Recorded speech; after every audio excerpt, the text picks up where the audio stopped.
but plenty of bags to be seen here from on both of Yes. our parts. On both of our parts. Let's be candid here. Well, I got to start with the end here, Camilla, because it really seemed like in the final tribal council, from our perspective, you talked about it. We'll talk about this. The goal of like at least one of us has to get to the end, Kyle, and then one of us will win to represent this duo. It seems like for the longest time you were just sitting there with the ball on the jury, waiting to pass it to him for that alley oop, for that slam dunk. Was that the case in real time? What was sort of your sense as Final Tribal was going along, and you're like, "Come on, drop the Shaheen bomb. It's waiting." Yeah, exactly. Because I didn't tell anyone anything. I Oh, wanted those three sitting at the end to claim their game. And when I say claim, I wanted someone to claim one of Kyle's moves. So that I could be like, hey, Kyle, I want your perspective. I was sitting there the whole time. I knew that someone was going to maybe ask a question, or I was going to ask a question about what's something we didn't see. Tell us about. And then at that moment, that would have been like another easy way for Kyle to drop on everyone the Shaheen move. And so it was so hard. I was just like, come on, guys, let's get to it. Let's get to it. I don't care about these questions. Let's get to it. well, I'm intrigued because obviously it's safe to say you were a pretty locked in vote for Kyle. But from the brief time you spent with the jury, did you have a feeling that things were wide open or that they were skewing one particular way before you all sat down? um, my read on the jury was that they were pretty salty. And so I had a feeling it may be leaning towards Kyle, although all of us had agreed, like, hey, if Joe or Eva came out there with some like mind-blowing thing, like they intentionally wanted to play this honesty and integrity thing on the outside, but deep down they knew that they were gonna have to cut people off or something like that. Like if they owned that, maybe they could like sway us, but yeah. What was your reaction when we find out at this after show that, like, if you had made it to final three, you would have run in a route? Was that something that you were expecting, especially when you're going through your sort of phase on day 25 of like, well, Kyle, we're going to split votes at the end, so sorry, this is where our journey ends? I did have a conversation at Final Five with Mitch and with Kyle to explain to Mitch why I couldn't take him. And I told Mitch he wins sitting next to Joe and Eva. I told him I win sitting next to Joe and Eva. I told him Kyle wins sitting next to Joe and Eva. We cannot sit next to each other. And so that was what I had thought about going in there. And so I did kind of have a feeling where if it were me instead of Kyle, I would be home with $1 million. The jury did tell me, like, when I first got to meet them, they all told me, they're like, oh my god, we wanted to vote for you, now we have to think of another person. And I thought they were just being nice. And then when Jeff asked everyone, like, all I could think was, oh my god, he only does this with one person each season. I was really that close. They weren't just being nice. Well, what were your expectations now, especially knowing what you know, if you and Kyle were sitting in the end? If for whatever reason he takes you to the final three, would that vote splitting actually happen, or do you think one would earn the lion's share of the votes over the other? I think one of us would probably like it, we would have to fight for it. I don't know if Kyle.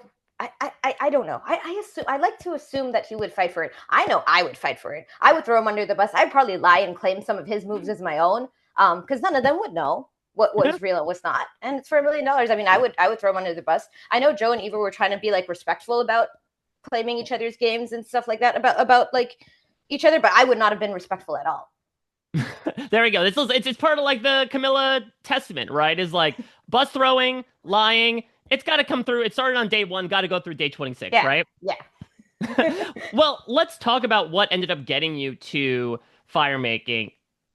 Again, you surprised yourself, I think, in so many ways. One of them being you admit, getting sort of caught up in the emotional undercurrent of the season, being like, I cannot believe that I am saying this, but like, I am okay if Kyle ends up getting to the final three, sort of like on our behalf. How did you end up coming to that conclusion? And when did you, over the course of all the time you spent with him? Yeah, I think me and Kyle didn't even know we were number ones until David started policing all of us. Huh. Yeah, because I had thought Kyle and David were close until David, turned around and was just like, no, you guys can't talk to each other. That's when I was just like, okay, fine, whatever. That sort of pushed us closer together. Um, and I think it was as like obviously we go through the David vote, the Star vote. Around the Mary vote is when we start thinking like we need to come up with something to get Shaheen out. Mm. And I guess there's that. Once we actually pull off the Shaheen vote, I'm like, dude, one of us has to sit there and win. And part of this is like an ego thing for me because I'm like, if Kyle wins, that kind of means like if I were to sit there, I would win too. And now Mm. it's, we see it all for what is everyone said that. I didn't know people were going to say that. I just wanted that as my little like, oh, I would have won kind of moment. And that's sort of why like part of it was like, yes, I did want one of us to sit there and win, even if it wasn't me, because I would have took it. Part of me would have been like, Kyle's win is my win too. So we see, quite a few times in this post merge, despite you being on the outside of like this core, you had some debates as to like, okay, do we make the move on Joe and Eva now? Do we do it next round? What ultimately made you decide to sort of proceed forward with them 2-4? Was it I could beat them in the end? Was there another factor at play? Yeah, there was another factor at play. It was the people who I would have to make the move with didn't want to make the move with me. Something you all didn't see was that when Star was still around, we could not trust her because me and Kyle started doing this thing where I was like, I'm going to leak information to Star. You tell me if it comes around on the other end. Mm. Everything we told Star ended up in Joe and Eva's ears. And we're like, she genuinely believes that she's working with Joe and Eva. She's not going to make Mm. this move against them. We did not have Star's number. We also didn't want to make the move with Mary because we figured like Mary never had like a proper alliance throughout the entire game. She was on the bottom and she will cling to anyone who wants her. So we Mm. make the move with Mary once. Joe and Eva are just like, all right, Kamilla, Mitch, we don't like you. We're working with Mary. And Mary would flip on us. And now Mm. Mary gets our spot. So it was really just like the people we were playing with and my perception of them and how they would play after that vote was what made us not be able to like make those moves. One of the things we talked about out there before you started playing was like you said you wanted to subliminally force a fluid season, and this was a pretty solid season, I would say, in multiple ways. How much did you have to adjust your gameplay and your intentions once you start kind of feeling out that post-merge situation and you're like, oh, this is not voting blocks. This is very much a singular alliance, and then everyone kind of on the outside looking in. It was the most frustrating thing in the world. I'm not a patient person. I consider myself like a top 10% impatient person. I had to exercise so much patience. I never had this experience where I had to be so patient, just sit on my hands and have to deal with this honesty and integrity garbage. But it was so frustrating, so suffocating. And I completely like the game that I came in wanting to play threw that out the window. I was not going to be able to do that. I just had to work with the honest people, see what they wanted. How could I get in their good graces so that eventually I could make a move, the Shaheen move. Well, surprises came in many ways, in other ways, I should say, including this wild come from behind challenge win at the final five. Talk me through your headspace as that's going on. As you're twisting through this muddy net, was there any idea in your head of like, yeah, but there's the puzzle. I think you could pull this out? That was part of it. So in other challenges, you see that the challenge is over, and I'm still on the obstacle course. And part of me was like, oh, that's what's going to happen again. Also, I wanted to clarify that challenge, I'm pretty sure I was way further behind, like mentally. Like I spent so much time in that mud net, Mm. way too much time in that mud net. But then there was the like, it feels bad when a challenge ends and you didn't even get your hands on that final stage. I never got to toss the rings. I never got to do the snake maze. I'm like, there's no way I am gonna not get the chance to do one of these puzzles. And so I just kept going. I kept going. I kept going. And every time I'd hear Jeff saying, still not a single piece in, I'm just like, keep pushing, keep pushing, keep pushing. You can get there. And then I got there, and then the pieces went in. Well, let's go one day further, unfortunately, to the fact that there was a lot of talks about old Camilla and new Camilla. What was sort of the Camilla that we settled on during Final Four firemaking, where as the minutes mount, you start to realize, again, listen, a comeback is possible, but it becomes more and more fleeting the possibility of you being able to beat Eva and sit in the final three.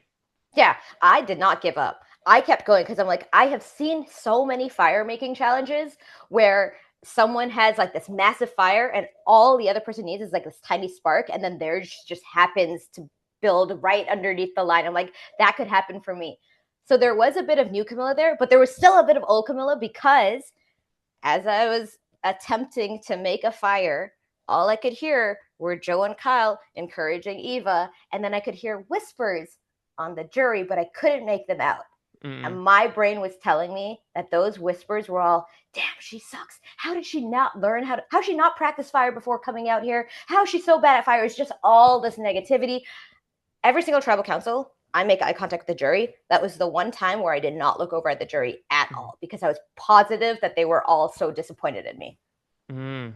Well, let's move on to how you walked off the island because again, you really found, I think, this new sense of self. When we were talking beforehand, you're like, yeah, I've gotten everywhere where I have been in life because of this idea of failure. And you walked out with so many successes, albeit not the win, but never having a vote cast against you, never being voted out. So what is sort of like the new Kamilla now that we're, almost a year removed from your time on the island? How much did you bring from your 25 days in Fiji into the many days moving forward? I'm definitely a lot more confident, especially at work. There is like mega imposter syndrome, especially being like a woman in tech, where it's just like you see all these guys who are so confident. I don't know if maybe I'm overconfident now. Maybe I don't know. We'll see. That might be an issue. But I'm definitely changed. And my coworkers have picked up on it too. They're just like something's different, and then they realize that Survivor has happened. Well, that's the thing. You have every right to be confident considering, what you were able to pull off multiple times over the course of the season. The fact that, again, you got immediate validation hours after the final tribal council by being like, yeah, if you had gotten that spark to happen, you would be $1 million richer. So listen, it's an emotional victory, but it's a victory nonetheless. And so I'm so grateful that, not only do I get the chance to talk with you as always, but that you were really able to showcase who you were out there. And I think prove to so many people, especially yourself, like all the amazing stuff that you were and are capable of. Yeah, thank you, Mike. Yeah, of course. Well, I wish you and yours nothing but the best. I cannot wait to see what the new Kamilla has to offer, both in the world of Survivor and the world in general. And always amazing talking with you. Thank you so much again. Thank you, Mike. This has been a blast. It's always a great time talking to you. Likewise, you have a good one. Thanks so much again, Kamilla. All right, bye. Bye.